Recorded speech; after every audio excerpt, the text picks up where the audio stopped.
This conference will now be recorded. Hello, Richard. Richard, are you there? Hello, yeah. Hello, Richard. Yeah. Okay. Good evening. Okay. Uh, Yeah. uh, So happy Good evening. Sunday. Yeah. Yeah, same to you. Okay. I don't know. Are you a Christian? Yeah. Oh, okay. Yeah. I think I should have asked if you believe in God at all, because I have some friends that they don't believe in God. So, so I'm only trying to be careful. Exactly. All right now. So I would I need to fix some things. So I'll be off the meeting for a few minutes, but I'll come back. So, but you're the organizer and the presenter. So you still have access to present. Then I'll join you guys again. Okay, sure. Yeah. All right. Thank you very much. Hello. So Yeah. Hello. okay, so yesterday we talked with about styling React components, and today to we'll go on to Redux, how to use Redux in your React applications. We'll look at how to get started creating actions using action types and creating a reducer and then creating your store. Yeah, so that's what we'll do today, and then we'll go through an example of how to use Redux in our React application. So before I get started, from the class yesterday, who has any lingering questions that they have, or you went to check up on what we talked about yesterday and you are confused about something, you can just point it out and we'll go through it before we start today's class.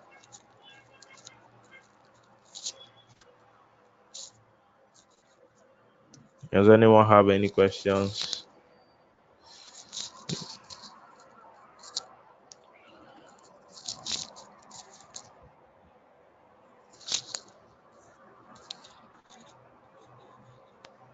Um, no questions at all.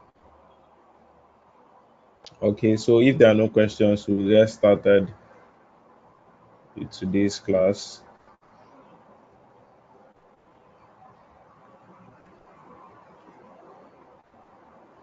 Okay, so can you all see my screen?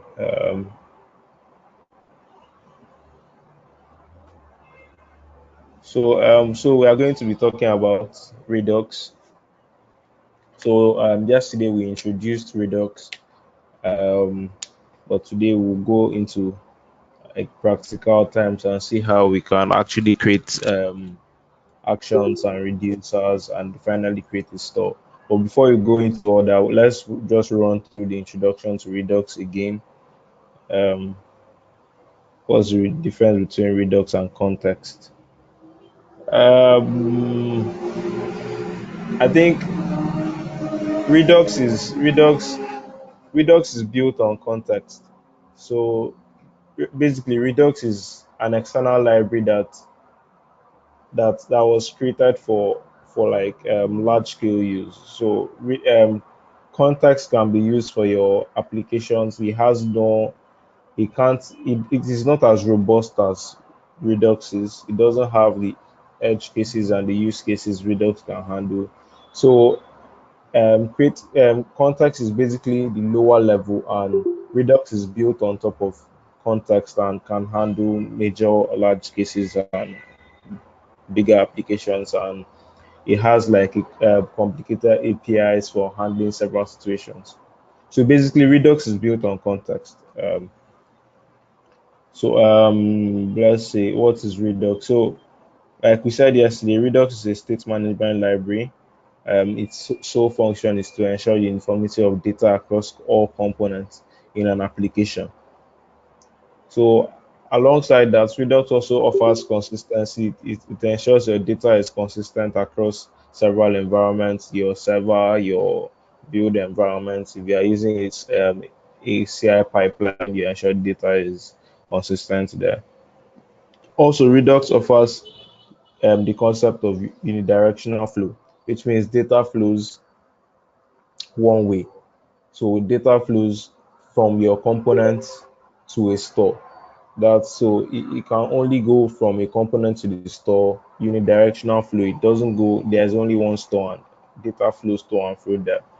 So data flows from all components and to a central store, and special functions can update the view at a time. So Redux provides, alongside providing a store, Redux provides functions that can help you trigger actions and then update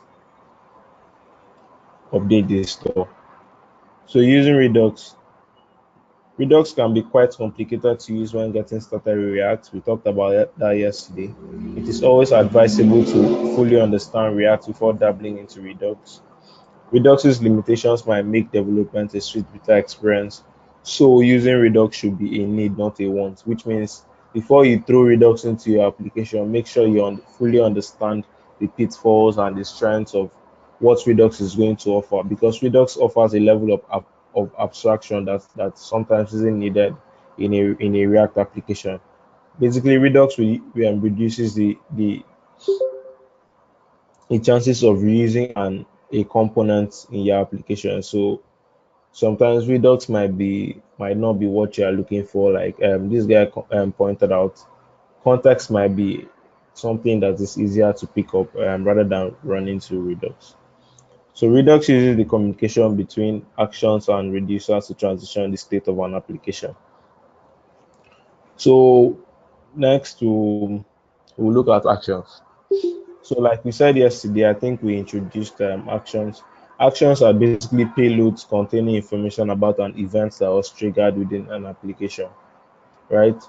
So, basically, what we mean is actions when an actions are dispatched on whenever an event is triggered. So, let's imagine you're on a login page of an application, and you click after filling your username and password, you click login. So that login button, when it is clicked, that is an event. So when that button is clicked, an action is dispatched. Let's imagine you are using Redux, an action is dispatched. So when that action is dispatched, it contains two properties. So basically, an action is always an object. It contains two properties. The first and required property is always a type. So there's a type. The type describes the action, which basically means it describes the event that just happened. So the name of your so let's say the type of the action can be logging user into application or user clicked login. So which basically describe that okay, this user just tried to log in, and then it contains the payload. Your payload in that case might be the username and password that was entered by the user. So which means the type describes the event, and then the payload contains the information about the event. So using that, you can transition the states, try to log in the user, and so on and so forth. So basically, reducers typically act on actions. So we'll look at reducers later, but reducers are act on the type of actions and so on. So actions are like a set of instructions to a reducer to act on. Actions are dispatched on event triggers described by its type. We just talked about that. So let's look at. So before going into this is like a community way of writing actions. So basically, you can just put the type of the action, which is normally a string. So you can just when creating the action, you can just write the type of action. But for reusability, for easy access and for easy debugging, it is recommended that you write the types of the action beforehand. Like so you create another file where you define constants, naming the action types of your application. So you create an action types file and then you declare several action types. Action types are constants and the type of and which are like strings are string constants. So they basically describe what your action will be, so, but they are basically strings. It can be anything you want. So, before creating actions, you first have to create action types. Action types are string descriptions of the attached action. Action types are usually assigned to constant variables and referenced application wide. For example, when a login button is clicked on a login page, an action can be created describing the event and where the event took place. An action, this should be action type, sorry. an action type rather than action can be created describing the event and where the event took place. Like that's what we just said. So an action type is basically a constant that can be used on an action. So let's look at how we can create action types. So the snippet below shows how an action type is created and how it is dispatched within an application and when an event is triggered. So here we can see the action type login user. So the string between the square brackets, I think we talked about this for a bit yesterday. So the string between the square brackets denotes where the action is taking place. So this is login page, which means this action is taking place on the login page. And then the next part of the string says login user into application. So this basically tells the what is going to happen. This describes the event. So and then after this action type is created, here you can see store.dispatch. So on the type, like we said, the action type is basically the type of the action. So here on the type, we can use this action type login user that we just created, and then we use it as the type of the action. So here we'll talk about the store.dispatch data, but we are just showing how action types can be used on an action. So let's go on to creating actions. So now we've talked about how to create action types. So now let's go on to creating actions and using action types that we created. So actions are denoted by simple objects containing two properties. One is required and the next is optional. The required property for all actions is the type. So the type, like we talked about previously, the type is described using action types, right? So typically the value of the type property of an action should be an action type, rightfully. So normally you can just create a string and assign it to the type of the action, but it is recommended that you use an action type. So the other property of an action is a payload, right? The payload is the data being transferred when an event is triggered. Like we said, the payload contains information about an event that just happened.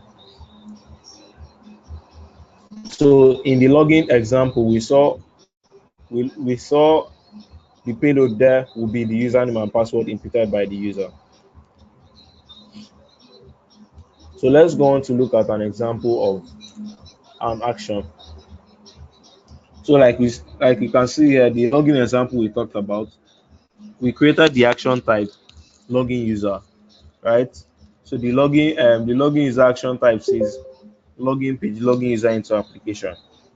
Then when the login button is clicked, login button dot on click, we create an action. The action is called login action. It is an object. The type property of the object is the action type we created, login user, while the payload is an object containing the username and password, right? And then after creating this action, then we now dispatch an event. We now dispatch this action using the store. We'll talk about that one later. But so this is how you create an action, and then you use the login type to denote the type of the action. So before we go into reducers, who is confused about what we just talked about? Who has any questions about using actions? I know this might be quite confusing until you get into using it practically. Well, who has any questions about what we just talked about before we go on to reducers?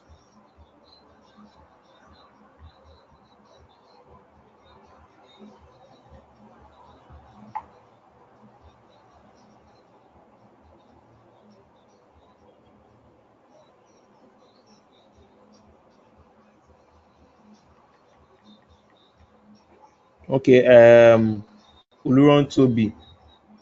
What part is confusing? So I know where exactly to explain from. What part do you think is confusing?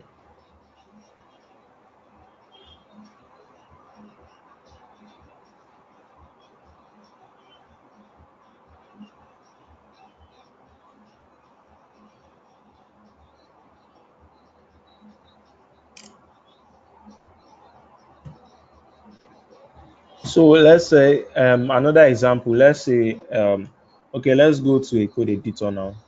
Can you see the editor screen?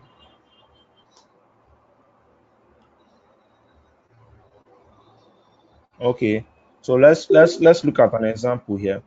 So let's say you want to create an action type. Let's zoom in here a bit. So action type here. All right.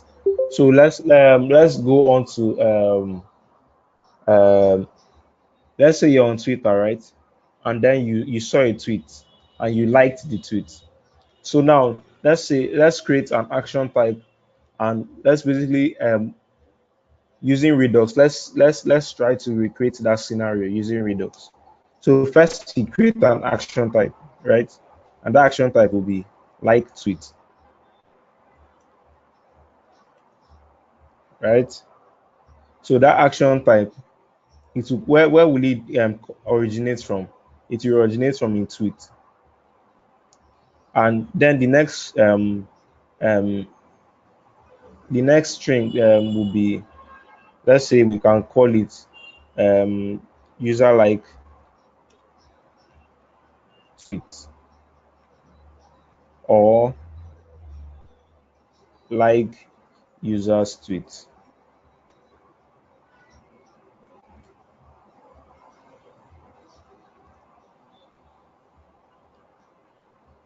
right? And then the action here can be like action.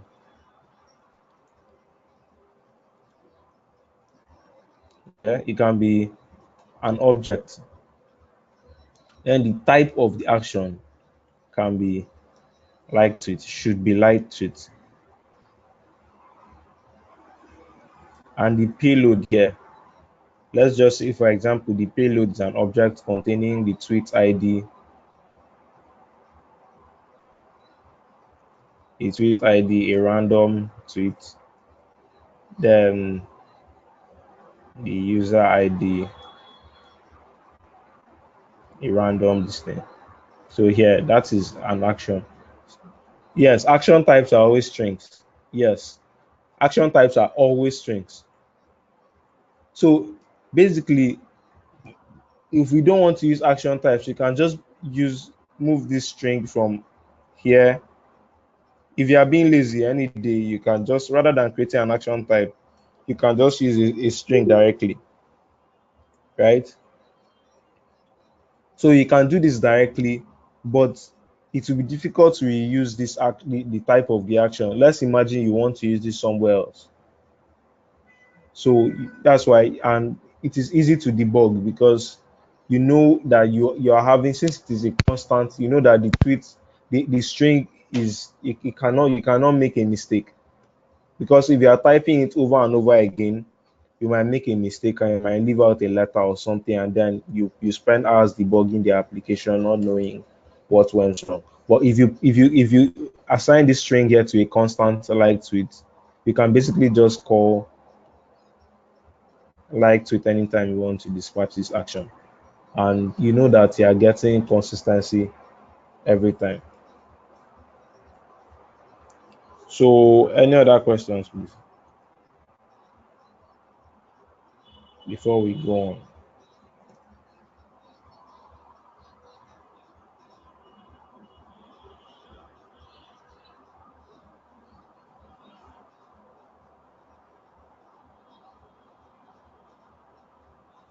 Okay, so let's go on to reducers.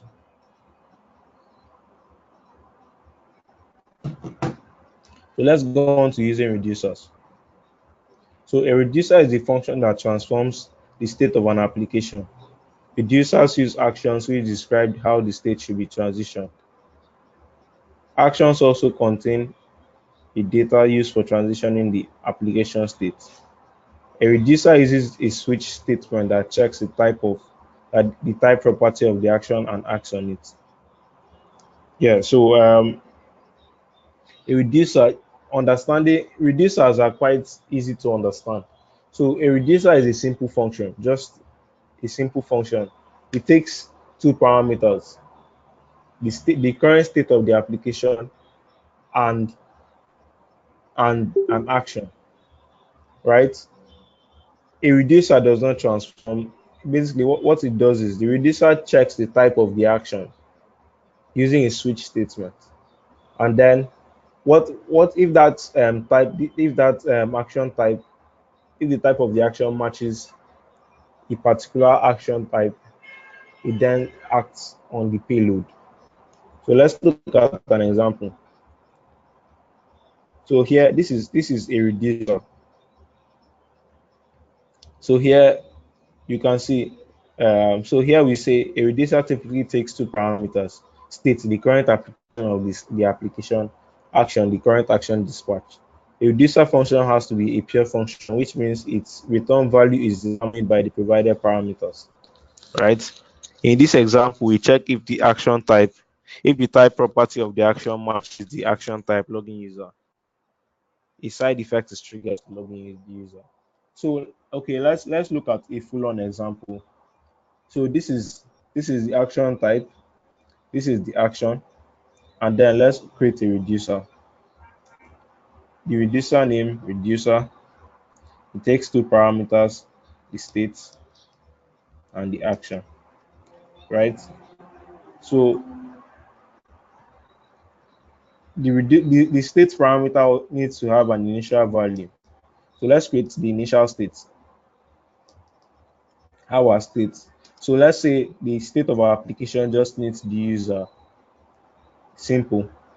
So now let's assign this to the initial state. Okay. So now, so it so a reducer is basically a switch statement. So we check here if the action type, right? If the action type here, let's say the action type is like tweet.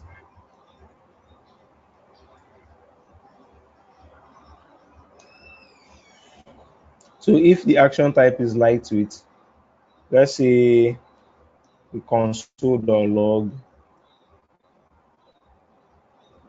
the action.payload, the actions payload,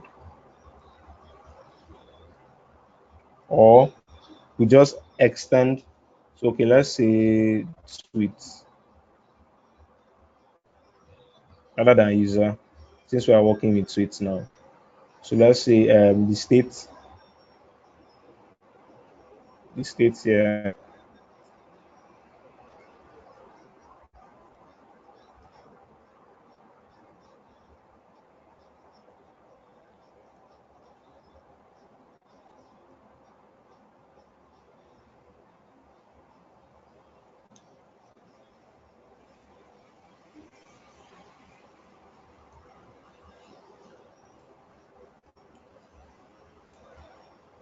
Okay, okay. So this is an example.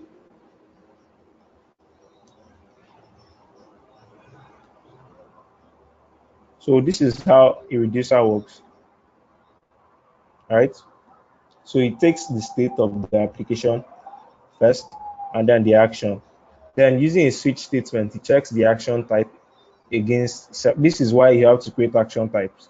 So now you have to use, when you're checking the type of the action, you have to check it against several action types that you've created initially. So now let's run this reducer function against and see how it works. So let's say initial state,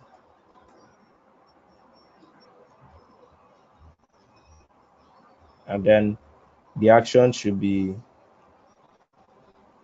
like tweet, like action, right? So here you can see the payload is what you saw here. The payload here is this, and if we do console.log,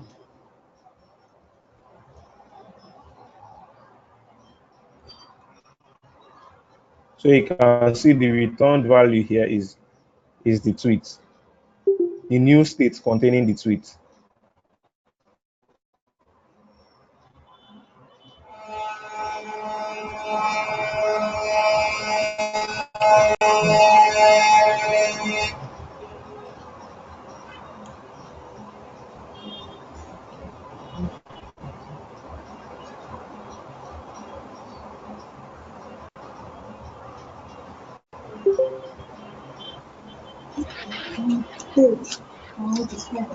Okay, Shamoto, you have a question.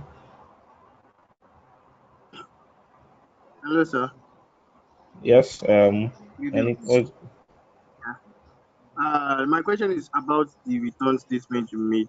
I just wanted to be sure that I've not worked with registers before, but the aspect of not being able to mutate states directly does not affect registers, Abi. sorry? Because from what I saw, you actually mutated the state directly. That's why I had to ask if it does not affect registers. No, I did not mutate the state. If you notice, I returned a new object. I returned a new And object. okay. So mutating means changing the state directly. So you don't change it directly. Oh, the tweet is not inside the state. Maybe you should go up. Let me see, sir. The tweet is inside the state here. But Um, here return a new object, which basically acts. I'm confused, sort of. Oh. The tweet is inside the initial state, and you are returning tweets, more or less like appending a new value to the tweet now. Yes. But you are doing it directly on line 21. Yes, that's how it should be. So how do you assign a property? No, I'm just saying I was expecting to see something like set state. That's why I'm actually asking the question. No. Reducers, you don't set state. That's what I'm Oh, saying. That does set state not work with reducers? no, see, set state is with when you are working with your components. That's not how it works with Redux. Redux Oh, handles that behind the scenes. So all you have to do is create a reducer and pass it to Redux. So we are going to oh, talk about when you are creating a store. So when creating a store, you pass your reducer, whatever reducer you created, and then everything will be handled by Redux as long as your reducer is straight, is on point. yeah. Thank you, sir. Okay. Any other question?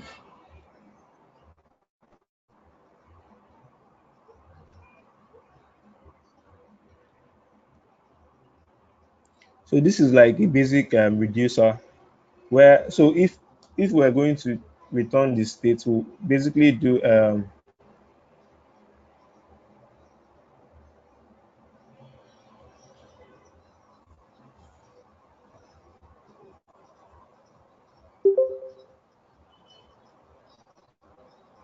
so this is how a basic reducer looks like. So here you check you take in the state, the current state of the application, the action, right? And then you check the action type against several action types you've created, the type of the action against several action types you've created. And then based on the action type, you transition the state of the application to the next. So that's it. So let's look at let's talk more on reducers. So reducers do not mutate the state. They only extend the state to the data state provided by actions, right? If you are working in multiple actions, you have a huge reducer function. This can get very verbose, and Redux provides a function to combine several reducers within your application. So like this function we wrote. Let's imagine we built Twitter, right? I'm sure Twitter will have millions of actions for doing different things in the application. So we can't just write everything here in one file. So it will be better and is more readable if we can split this into several, if we can create multiple reducers in multiple files, doing several different things in handling several areas of the application. So Redux allows us to do that. So we can use a function called combine reducers provided by Redux. So basically, this function takes an object of several reducers in your application. So let's look at how you can combine reducers. So in this example here, we have two reducers. let's just imagine these two reducers were in different files, right? So after creating the two reducers, you can export them to an index file, and then you combine all the reducers. So here, this is the first reducer. It checks the login user, then logs in the user. Second reducer does something similar, and then to tell Redux that these are the reducers that we are using in the application, Redux will basically take these two reducers here and combine them and take their switch statements into one. So as the application grows, we can split reducers into separate files and keep them independent of each other. Then using the combine reducer function to join them. An application like this is easier to manage and debug as errors can be easily tracked to independent reducers, right? So let's install Redux.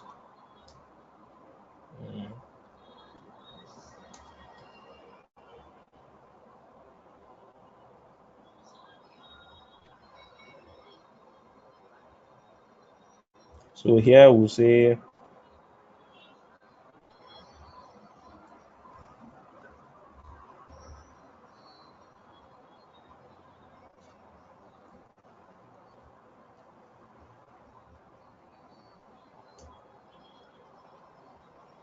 so let's create a second reducer here,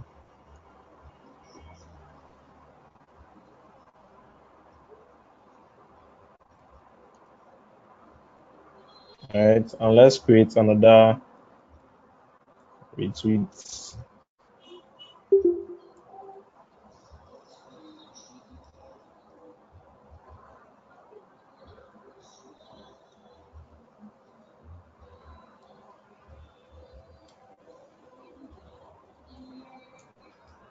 And the action will be retweet action.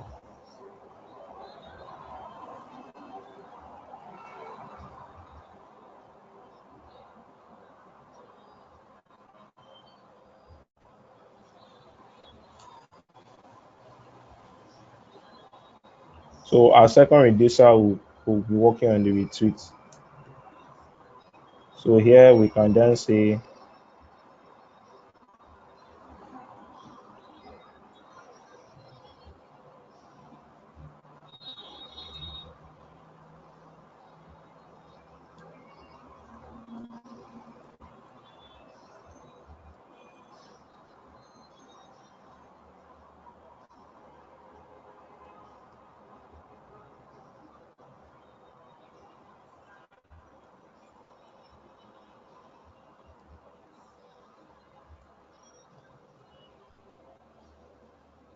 so here we can log this reducer.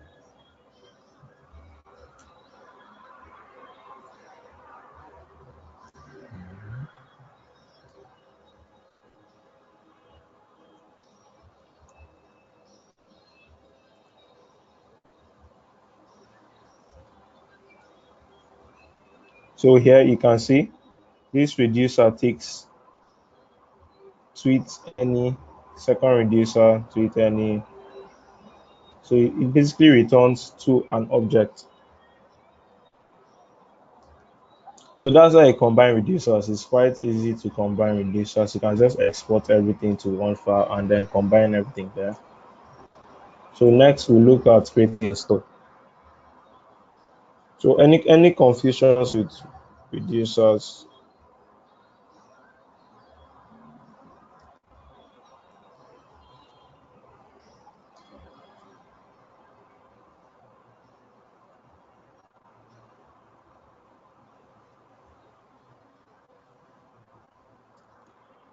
If you have any question, you can just unmute your mic and ask quickly. So we go on.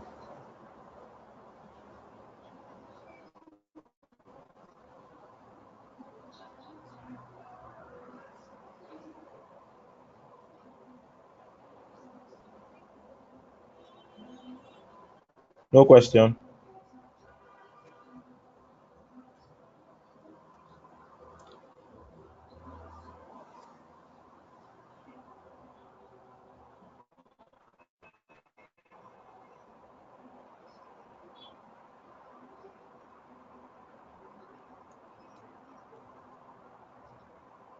Good evening. Yeah, good evening.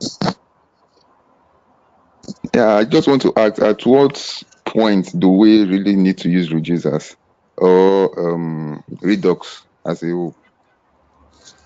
Yeah, Like, like how I many explained, actions do we need to have to handle to use Redux? no, it depends. That's why I said you have to realize when you have to figure out when you need to use Redux, because Redux is basically, personally, when you need Redux when you are building a huge application where you find it difficult to manage the state of your application, where you rather move your where using the state within components can't work for you anymore. You're having like a huge components file, so you want to handle everything from a one source. So that's when I think Redux comes to play. But before that, before if you are building a medium-sized application or a smaller application, you can just settle with context, or you can just use your component state. So Redux is not really a must do if you are building a React application.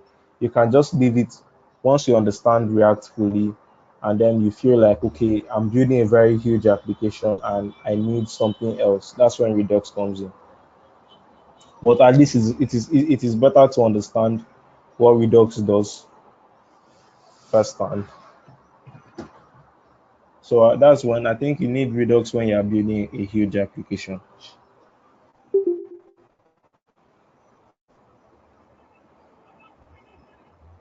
So how to pass in arguments to combine reducers.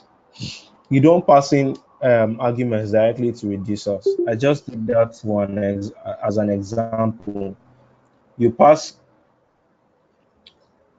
you pass the reducers to Redux, and Redux handles everything. So all you have to do is create a reducer, then combine the reducers, and then pass the reducers to Redux in the store, and then Redux does that. So we'll look at creating a store next. Then we'll look at how to use Redux. So the store is the object that brings together actions, reducers, and the state. The store gives access to the store and is used to dispatch actions to events. So is used to dispatch actions in response to events. You can register listeners and get updates when there are changes to the store. Basically, stores are created using the create store function imported from the Redux library. So when you are creating store, that's when you pass in your reducers and then the initial state of your application. So we see, so this is an example, right? So you create your reducer here first. Here your reducer does everything, checks the type of the action against some action type, and then does something, and then returns the new state. Then next, after what you do is you import the create store function from Redux, and then you create store, you call the function using your reducer here, and then initial state, right? So let's look at an example here. Let's look at a quick example. So here we've combined our reducers, right? Let's import create store. So here we'll say const store equals to create store using reducers and initial state of the application.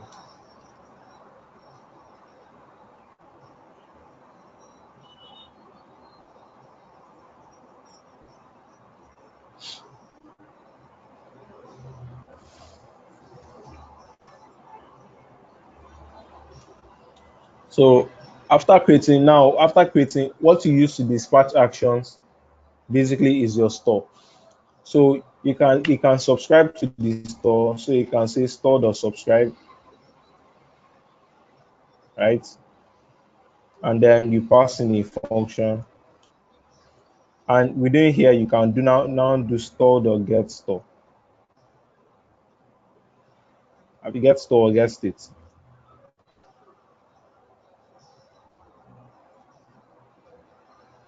Get state, sorry.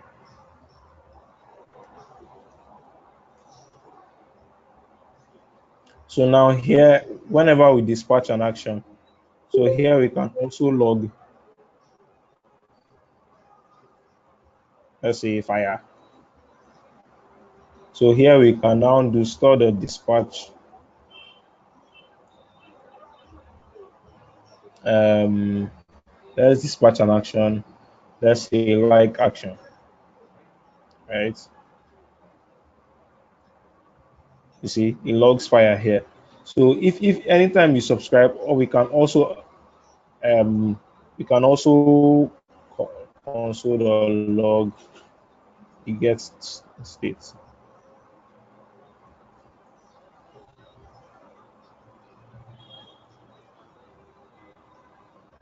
So you see, it logs the reducer, tweet, and second reducer.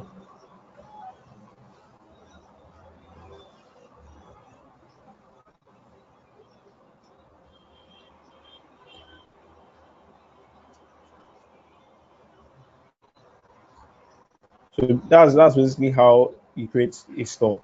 So you can dispatch an action here, right?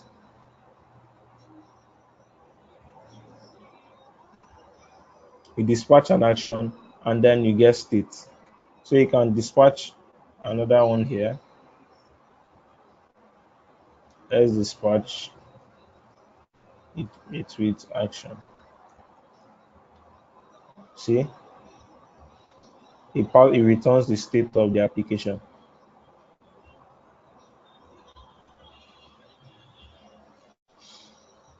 So you can that's basically how Redux works. That's how you combine everything. You move from action types, right, to actions. These are actions, and then this is your initial state of the application. This is your reducer, first and second reducer, right? Then if you combine, if you have multiple reducers, you can combine them. If not, you can take out these reducers and just work with a single reducer,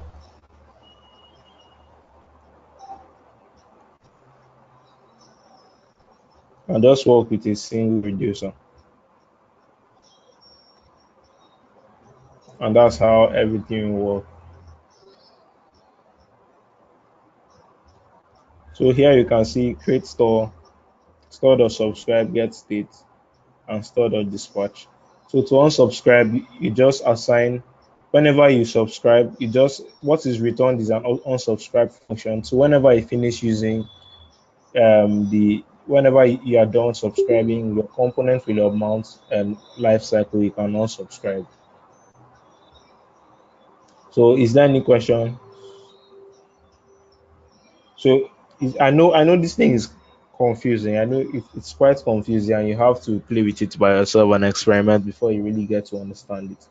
But what I'll try to do is like bring up use cases and then answer questions, and then you can then play with it a bit by yourself. In the assignment I pushed, you are basically to build an application, a store application using Redux. So after take you can take in, I'll post the link to the documentation. You can go through it and then use the examples we've done here, and then you can then try to navigate through. And but let's you, if you are confused, just point out whichever part of it is confusing you, so you can go through it over and over again.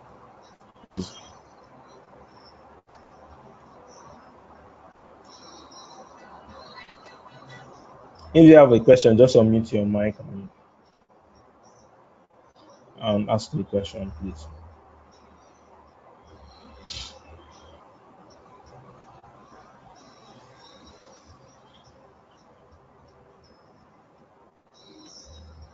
Hello, hi, sorry. Please, I would like to Hello. take over the store aspect again. That's after creating the reducers and stuff. So just how you create the store and columns and yeah. Right. Okay. So basically, what we do when you are creating a store, right? So a store basically takes in a reducer. Okay. So a store basically is what you use to dispatch actions. You can also use a store to get updates by subscribing to the store. Okay. So in the example here, when we want to create the store, after we first of all create a reducer. Let's take out this one. So we first create a reducer here that does things in response to an action, right? And then after that, using we create a reducer. After creating the reducer, sorry, and we create an initial state and some actions, we then pass using this create store function. The create store function is provided by Redux. So basically, the create store function takes in a reducer, and if you want the initial state of the application. So this reducer, right? This reducer is what Redux will use to transition the state of the application. So once you pass in here, whatever is returned from the reducer will be what will be updated in the state of the application. So the store, after you pass in the reducer and the initial state, the store will return some functions here. Let's just log the store. So you can see the store returns a subscribe function, a dispatch function, subscribe, get state, and replace reducer. So this store, you can use these four functions here. The dispatch is used to dispatch actions, right? When you can use the subscribe one to subscribe to the store. Can use the subscribe method to subscribe to the store. So once you call this and you pass in a callback, whatever happens whenever your the store is updated, you can get the latest state in your application. Then the get state, when anytime it calls store or get state to return the current state of your application, right? So like here we called after we subscribed, and then whenever there was an update, we called um, store.get state. So if you want to get the state of the application, let's say after dispatching an action, you wait for whatever you want to happen, then you get the latest updates from the store. Then the replace reducer function method is used. You can pass in a new reducer after you've already created your reducer. So the store, after creating a store, is just basically these are the four methods you can use after creating a store: dispatch, subscribe, get state, and replace reducer. I don't know if I answered your question, or I don't know if I confused you more, but but you can just ask Well, when again if. when you did, but I would just like if you can just just without using the maybe some of the technical jargon, just go through in other way now. Uh, from for instance, you use the tweet page for Yeah. example. So now just kind of go through. Okay, if I say like tweet, what will happen? What will happen without using all Okay. these technical jargon? Okay. Okay. Let's use an example. Let's actually create. Let's use an application now. Maybe it will be easy to use a practical here. Okay. So let's create a file here.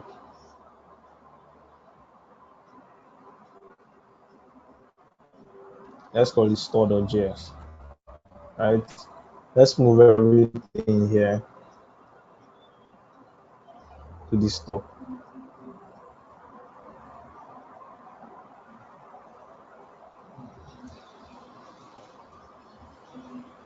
Now this is let's take out all. Let's export these ones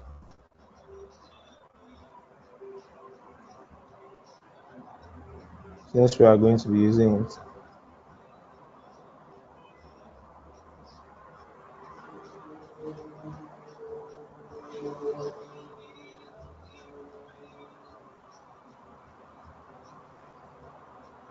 So this is the store. We'll export the store.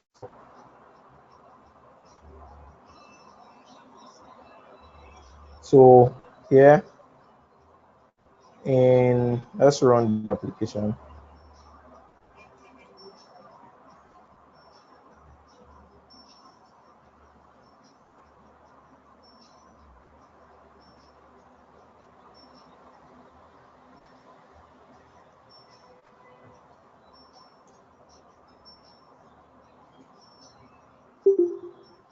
Okay.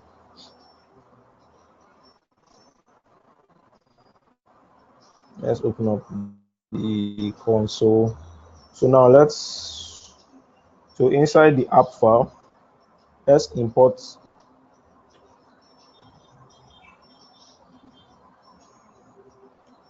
the store and the action types like tweets, like action, and the tweet action, right? So now let's use life cycles component did mount. So in the component did mount, we'll subscribe to this store. Subscribe.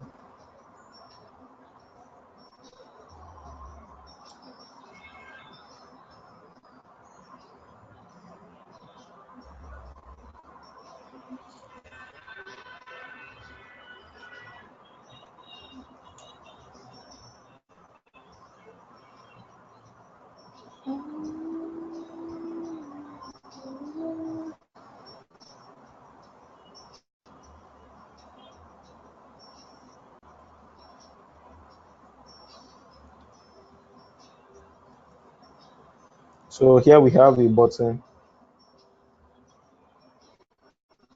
Let's create our own button. So here we'll say tweets. Here we'll say retweets.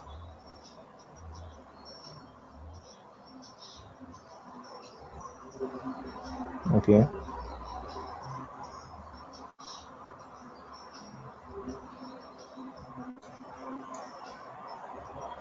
On click of this action, we'll say store the dispatch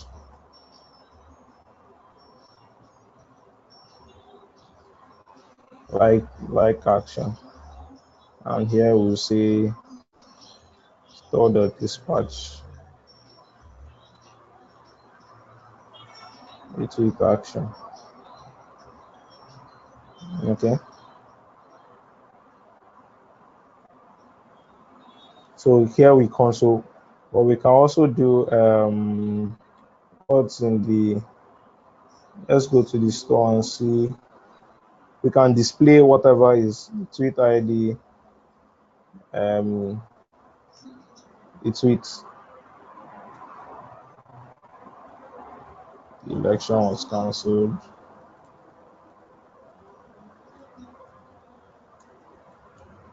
This is the tweet, and the user was Kingsley and like tweet liked was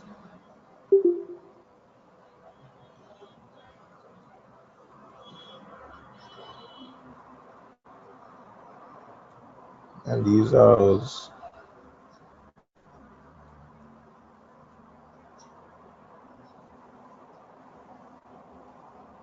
so in the app file here.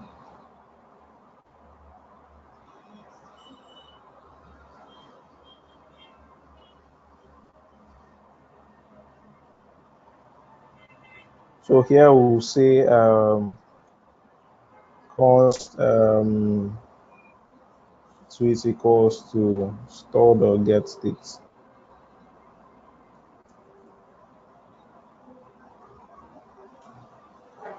Right, yeah, and here we'll say h1 tweet dot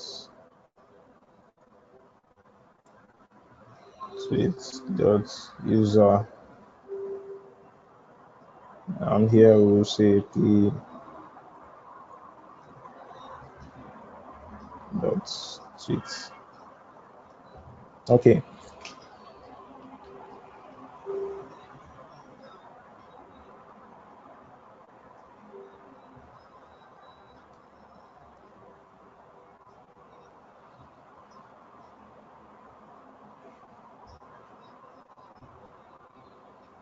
Sorry, this is meant to be uh, a function.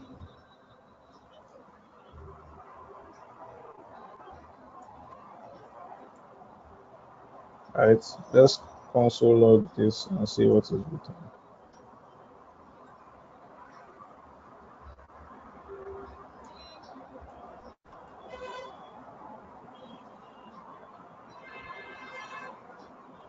Okay, so now let's see.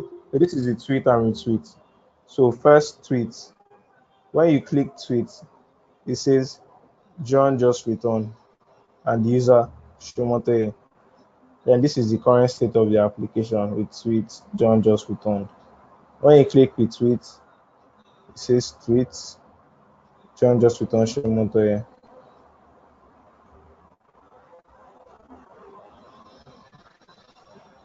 So we dispatch like action.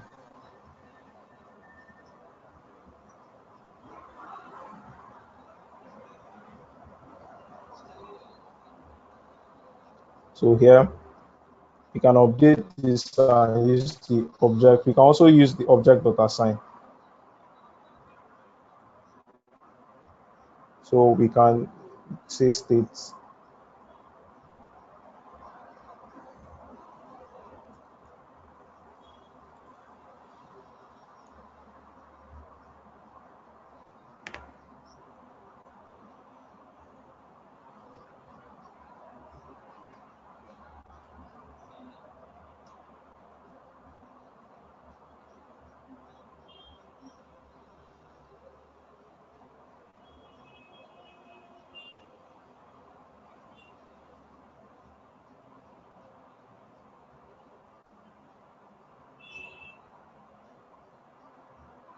So you can see when we say tweet, our state is updated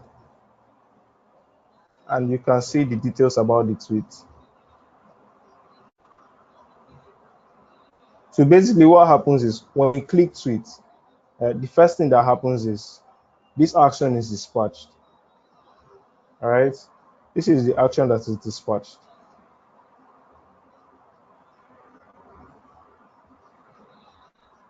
This is the action that is dispatched. And then if we added this case, let's add the case for retweet.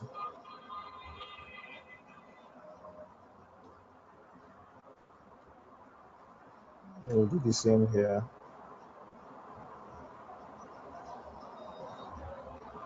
So what happens is when you click that button, here here the buttons on click function, we say store or dispatch like action. So this is the like action here. So this is the like action. It says type is the like tweet. Then the type of your action is always this action type. The type here of is a like tweet. The type of the retweet action is retweet tweet.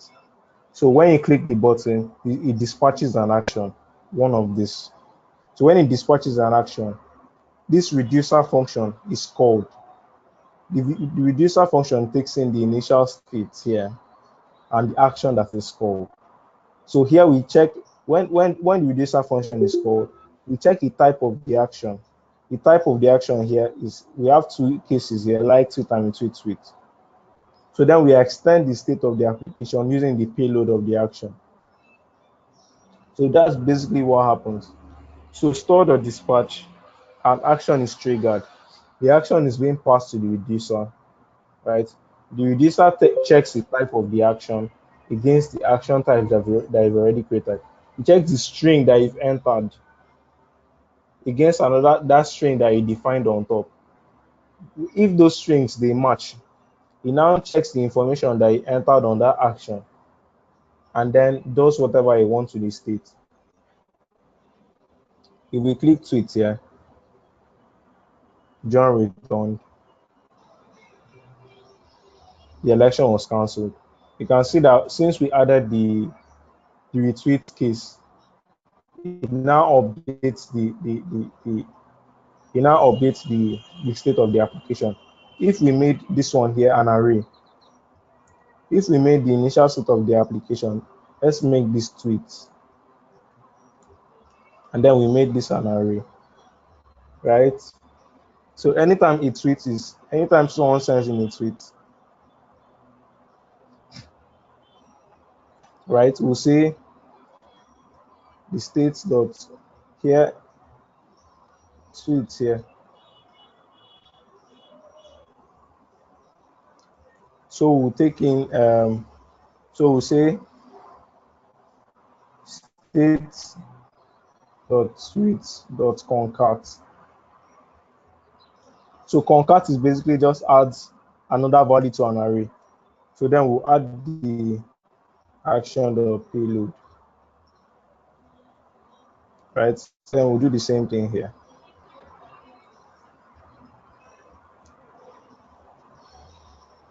So basically what we are doing is anytime someone clicks a button, the tweet enters this array of tweets. So if we come here,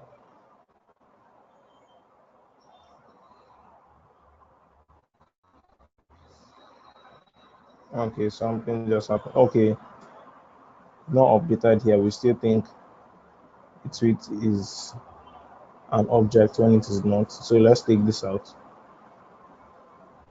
So here when we click tweet, it returns an array of 1. And if we check inside, you can see John just returned. And if we click here, it will read 2. We didn't update the name of this one. So this should be tweets. Sorry. So tweets 1, this should be an array of 2. Right? So this is John just returned user Shimotoye and the election was cancelled. So anytime this is done, you can do const store.get states.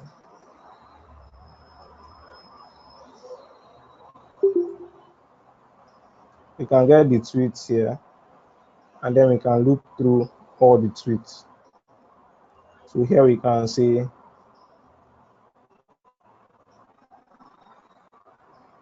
tweets of map.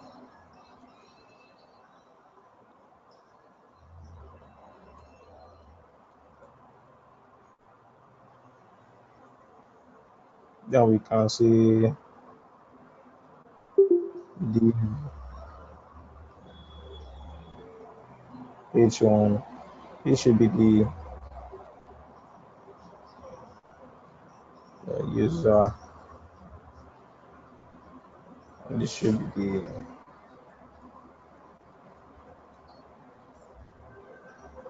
the tweet.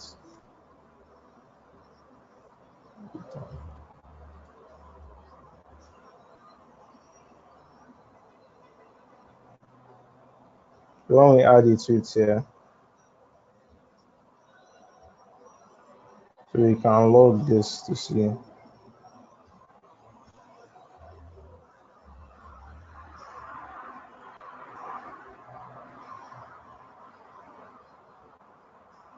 So here it says an array of 0.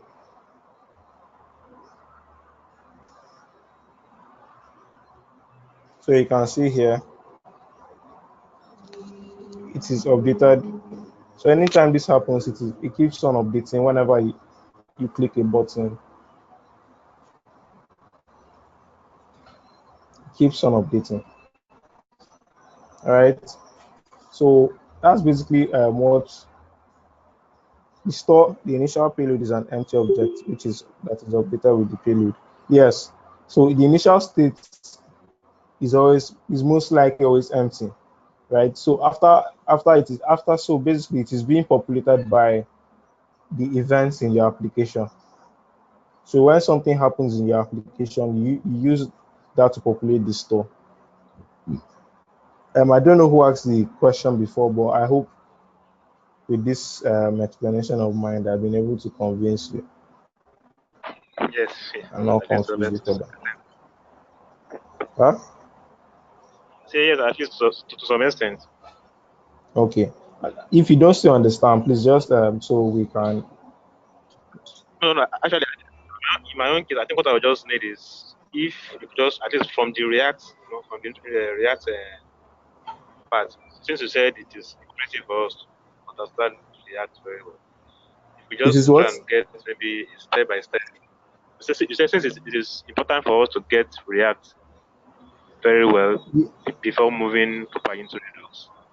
Yes, because I, if you don't understand if you don't fully understand React, Redux might be even more confusing for you.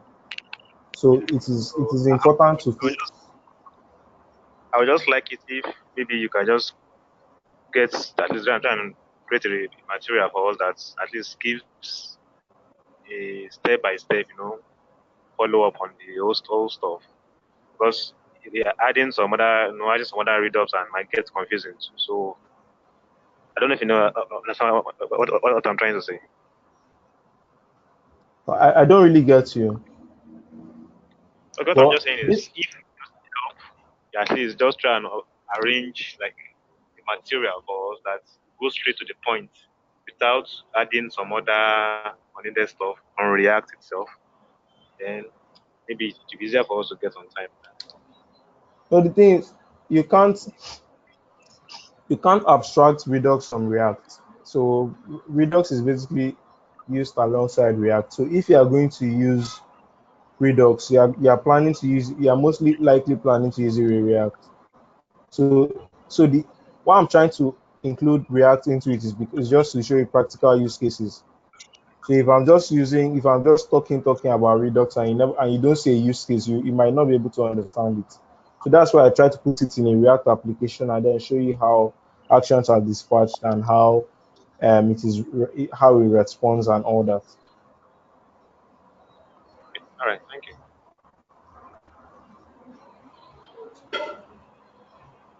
Okay, so are there any subsequent questions? Any other questions? I know it is confusing. I know it is confusing at first. But if you just go through the documentation, first of all, please just try and understand React. Just try using React for maybe build an application or to understand how a component updates, understand why what will make a component update, why it doesn't update, what you do, what triggers makes component, all those things. Just try and understand them before dabbling into trying to use Redux in the application because if you are trying to work with both of them without understanding anyone, it will be very confusing. I mean, I'm speaking from experience. So just try and understand one first before you try going into the next one. So you should try and understand React first of all. I think there was a class last week on React, so you can just go back, try to build demo applications. The assignment for this week is building a demo application in React. So after building with React, then you now add Redux to it. How long did it take you to understand React? Yeah, it is. You keep learning. You still find parts of React that are still confusing. I've been building React for almost 2 years now, and I still find it confusing sometimes because there are some parts that you see and you be like, "Oh, I've not seen this one before." So it is something that you learn constantly. But at least even if you don't understand everything, once you understand how things work, once you understand how components update and how to use states properly, then you know that you've started understanding React, and then you can now introduce Redux if you need it into your application.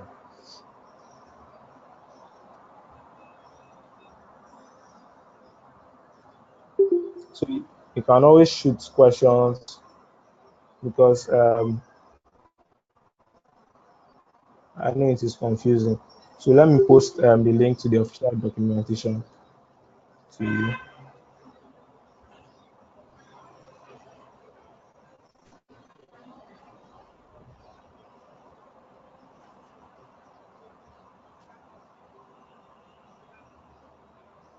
After request updating state to the payload, we can send.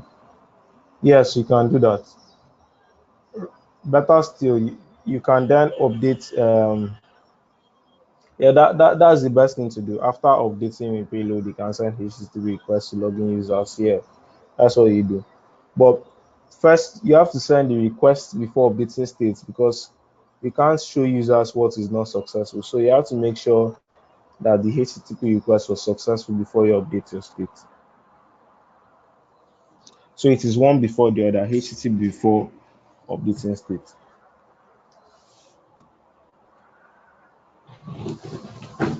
So I'll just take questions for now because if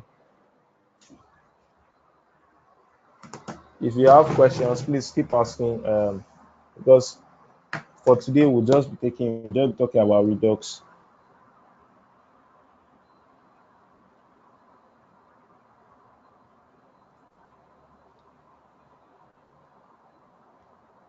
So another example using CRUD. Okay.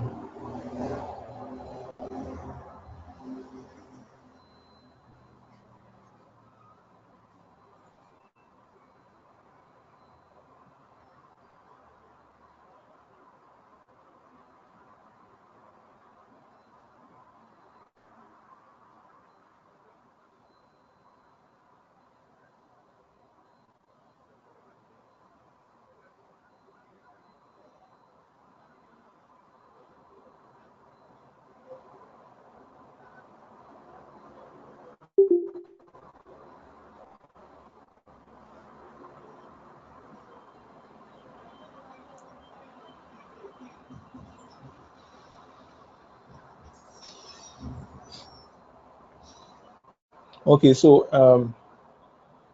an example.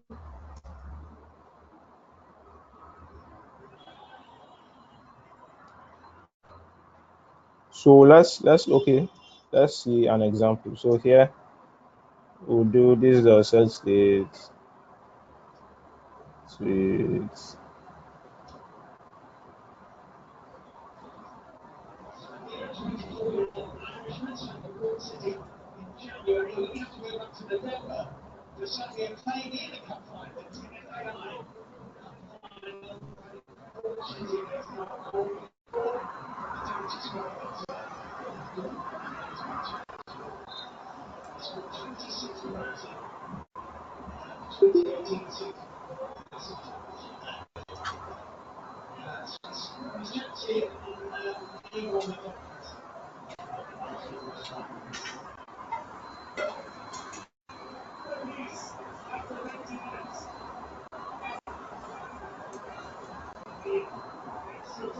So so here we also have a button. So let's do small CRUD where we can delete tweets. So here we'll export delete.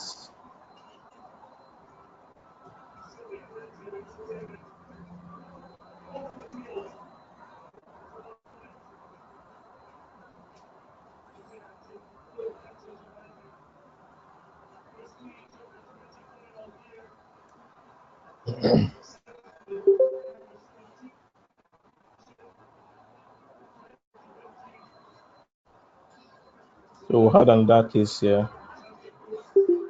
Delete. So here we'll basically return.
Okay, so let's look at this example here. So what we've done is we've created a new action type called delete tweet. So we've added the case here. So what we are doing here is basically we check the tweet the filter, then we check since we are deleting a tweet, so we want to get all the tweets where the user is not equal to the payload user. So here we can add tweet, retweet, Kingsley, Shomotoye, Kingsley, Shomotoye, Kingsley. So we can then delete. So if you noticed, so let's basically add an ID to the tweet.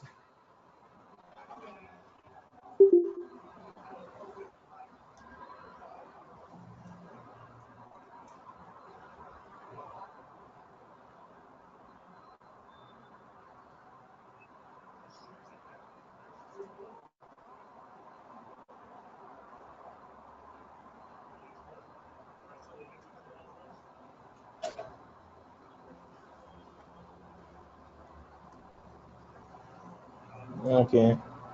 So here we'll come, since we're looking for a unique value, we'll say is not equal to payload.id.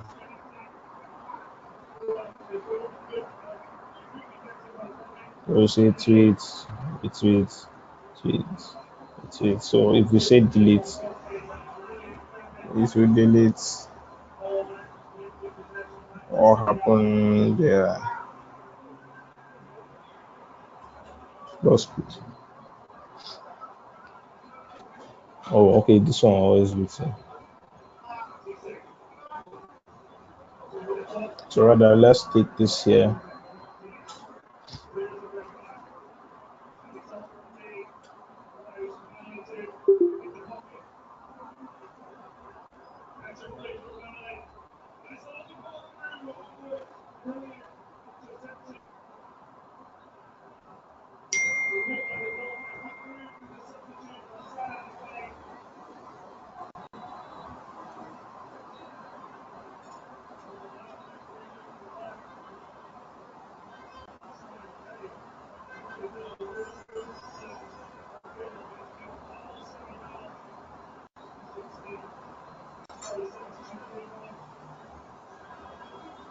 So what we're trying to do is we're trying to dispatch an action here.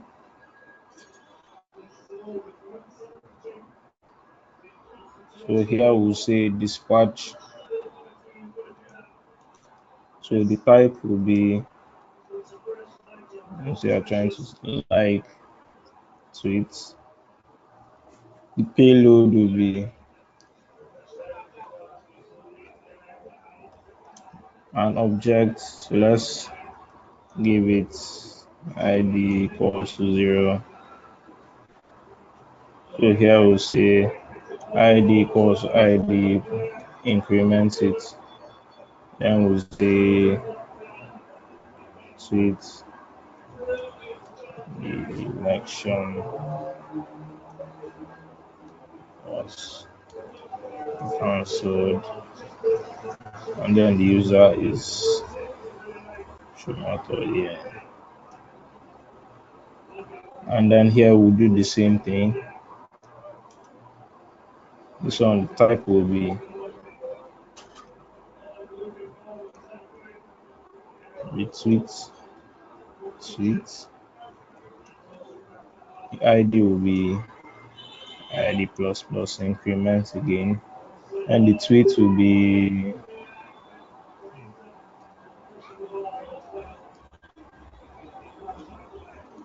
and the user will be Kingsley.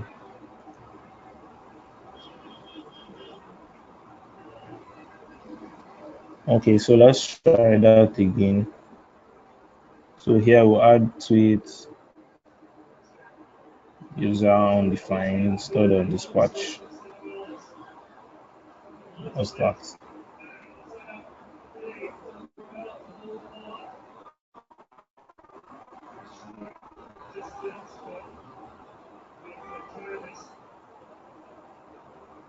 Okay, this should be payload. Sorry.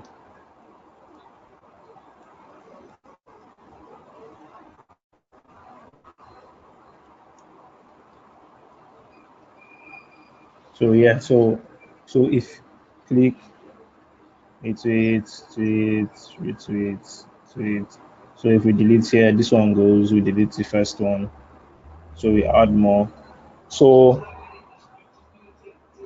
this is an example. So what we are doing is when we delete, we trigger an action. You see, delete button here. We trigger an action, type delete tweet, and the payload is the tweet. And what happens when a reducer receives a type of delete tweet? So when it receives an action type of delete tweet, what does it do? It filters all the tweet and takes out the one where the ID matches the payload. Basically, it removes the tweet where that has a similar ID to the payload that was sent.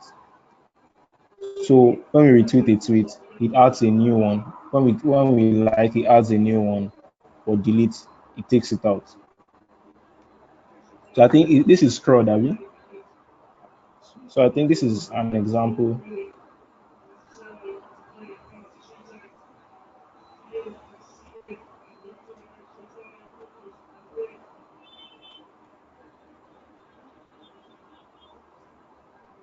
So I don't know, Alabi, Temi Tokbe. So I think does this um does this meet your recommendation? So I really hope I'm not confusing you guys more with all these examples, because to use Redux with React, we have to install React Redux bindings for React, and it even makes it more complicated. So that's why I'm just trying to ignore that part and really hope that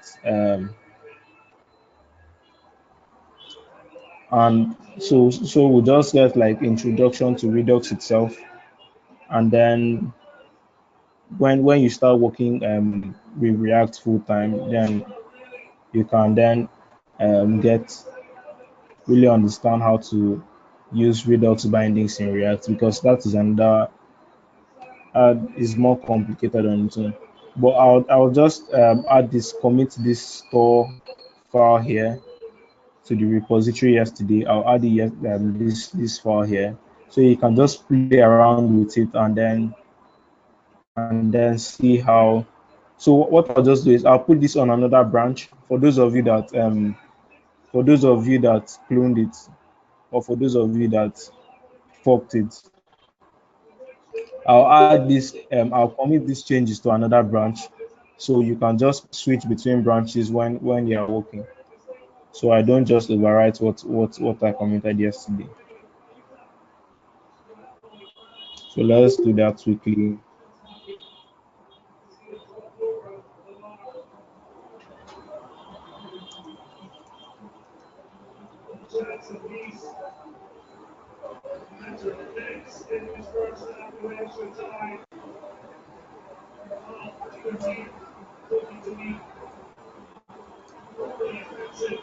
So please, if you don't still understand, you can just point out the parts you don't understand before we close for the day.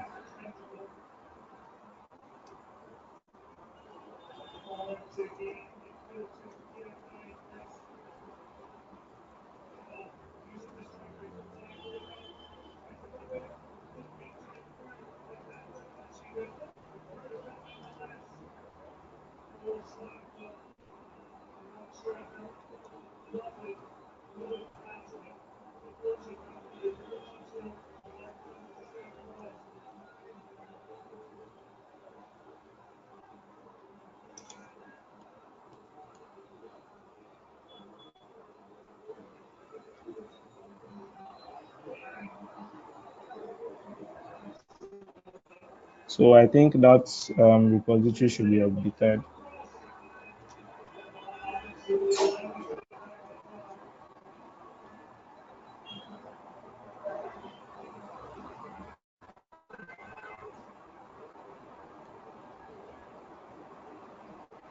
So for those of you that already forked or cloned it, you can still go through the branches and then go to the use Redux branch, and then you see the latest changes I made. So you can see the store file has been included here. So you can just see everything. And then you can play around with it, add more actions, add more action types, and just keep adding things and changing stuff until you understand or get a grasp of what Redux really does. So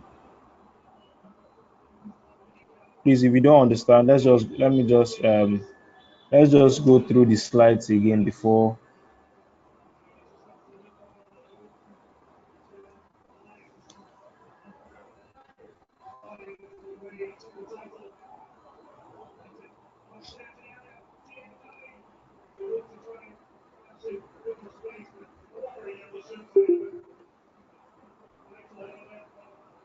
So I'll just go through the slides again for, and we'll just before we round up. So basically, what is Redux? Redux is a state management library. Its sole function is to ensure uniformity across components. It is a central data store for your application, and it offers your unidirectional flow where data flows from components to a central store, right? So Redux, like you've seen already, Redux is a bit complicated, and this is just Redux on its own. So we've not even gone into Redux bindings with React, because Redux as a library can be used with all frameworks, Angular, Vue, all types of frameworks. But if you want Redux to work, to be intertwined with whatever framework you're using, you have to install bindings. So like we said here, uses, if you can see in the documentation, uses with React. You can see from the beginning we need to stress that Redux has in relation to React, blah blah blah. You can write Redux. Redux works especially well with libraries like Redux because it lets you describe as a function of state. So you have to install React bindings, right? So you have to install this separate from Redux, React Redux. So once you install that, that is another complication on its own. So we don't, that is something you want to go into once you understand Redux and React, because if you don't understand React and Redux, you can't even start using the bindings. You can see things like map dispatch to props, connect. So that is something else totally. So it is important that you understand React, you understand Redux. First of all, understand React. After understanding React, use Redux so that you fully understand these things separately.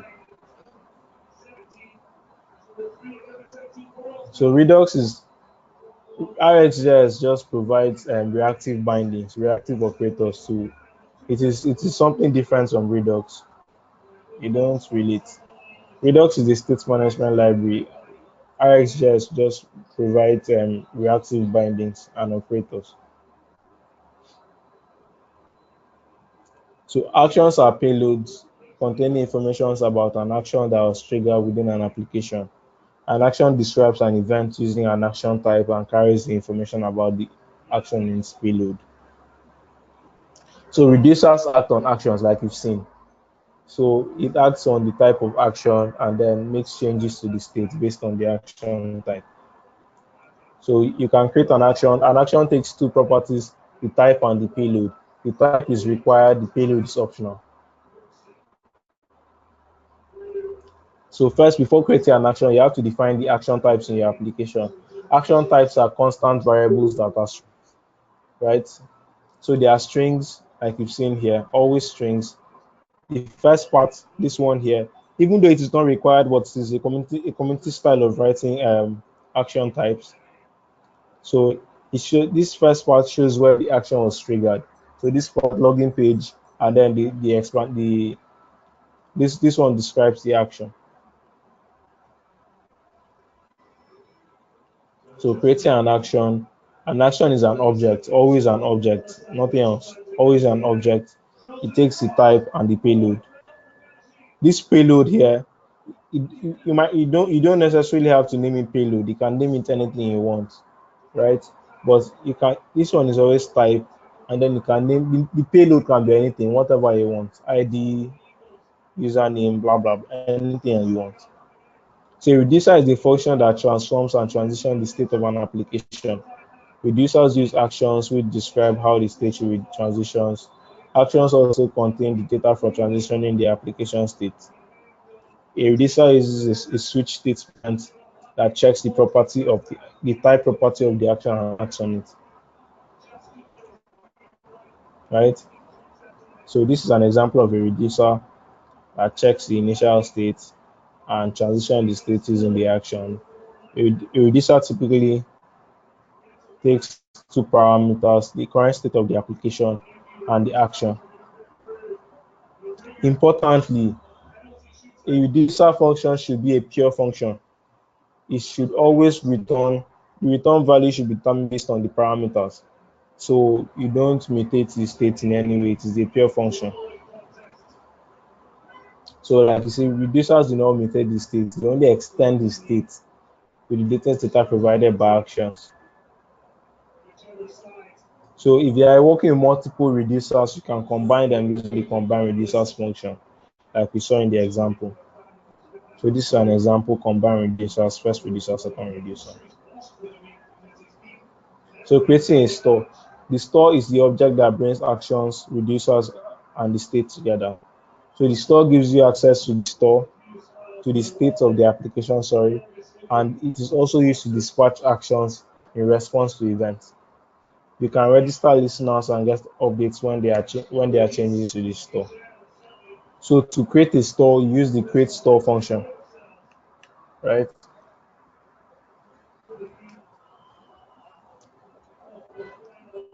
So next, this is an example of how a store is created. So when you are creating a store, you pass in the reducer and then the initial state of the application. This initial state, this part is optional. It is not required, or you can just pass in the reducer.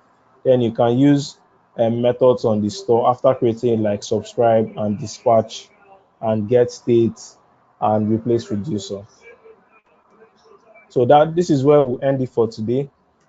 So I hope I really hope I've not confused you more. I know it might be confusing at first, but um, just if you can't go through the documentation,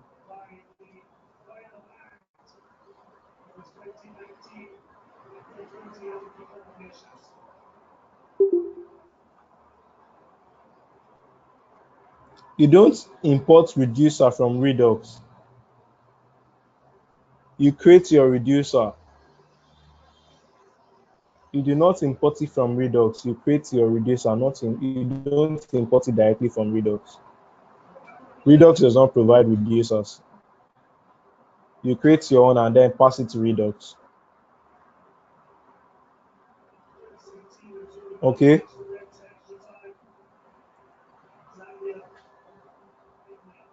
So you only import create store.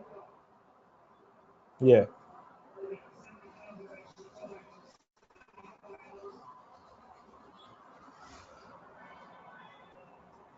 Okay. So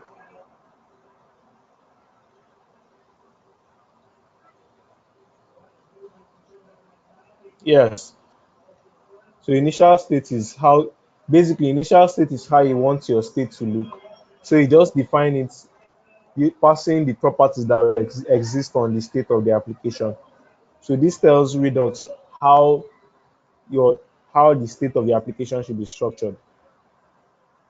It is not required, but it is important to do it. So people looking at the application should know how the state of the application looks.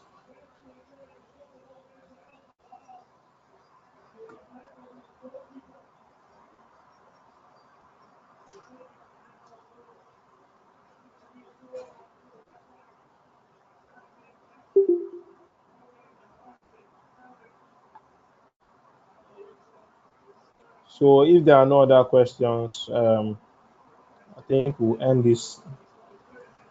the class.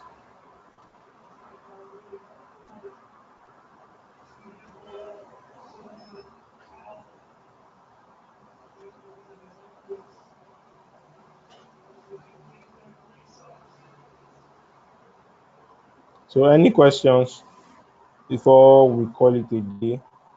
If there are no questions, I'll leave you to enjoy the rest of your Sunday. But please just go through the documentations and go through the example that is in the repo, play with it and create actions and do the do with it, and then try to understand it by yourself. Because if I keep talking from now to next week, you probably not still understand until you try and play with it a bit. One more question, please. Yeah. Yeah. You mentioned yesterday that you don't. It's been a while you use Bootstrap, right? Yes. So I want Yeah. to know, how do you make your app responsive if you don't use Bootstrap? Like Yeah. I write media queries. media queries.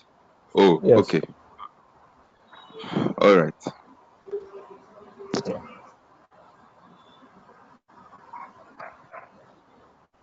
So any other questions before we call it a day?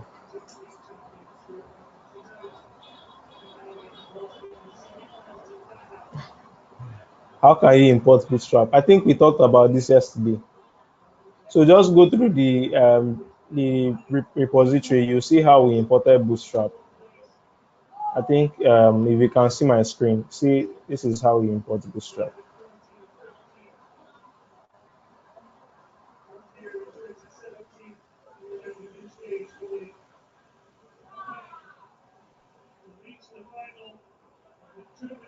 So okay, thank you for listening. Thank you for paying attention. I hope I didn't waste your time. I hope you learned one or two. Um, that is it for today. Okay. All right, Richard. Thank you very much. Okay, thank you. Yeah, thank you very much. So, I'll send the video recordings to everybody by before the end of today or latest tomorrow morning, and then assignments will also follow. I think today, yeah, so that you can work on them before the assignments are already in the slide, so you can go ahead and do them before I make a general announcement. I sent the materials, that's the slides, some days back. So just go to the first assignment one will be submitted on Tuesday, while the second one was submitted on Thursday. So as before the review. So that's just apart from that again. So Richard, there's a way we assignments have been submitted to a particular repo. So I created a repo for this particular course, and then Okay. they submit their pull requests to their branches. So everybody submits their Okay. assignments to their different branches. Yeah. So all you just need to do is review, and then yeah, if you have comments, you can add comments to their code and other stuff, and then maybe accept their pull request or reject it if you're not feeling, if you're not in the mood. So that's Okay. just it. So I'll give you access to the repository. Yeah, I'll give you access to the repository so that you can also be a contributor and see their work. So Okay. yeah, thank you very much. Yeah, I really appreciate it. Okay. No problem. Yeah, Thank thank you you. very much. Yeah, have a nice day. Have a great day. Yeah.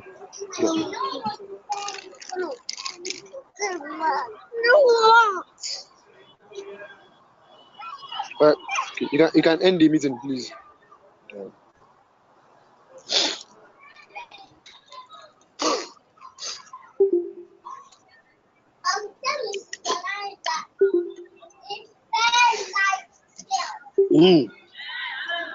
So come here.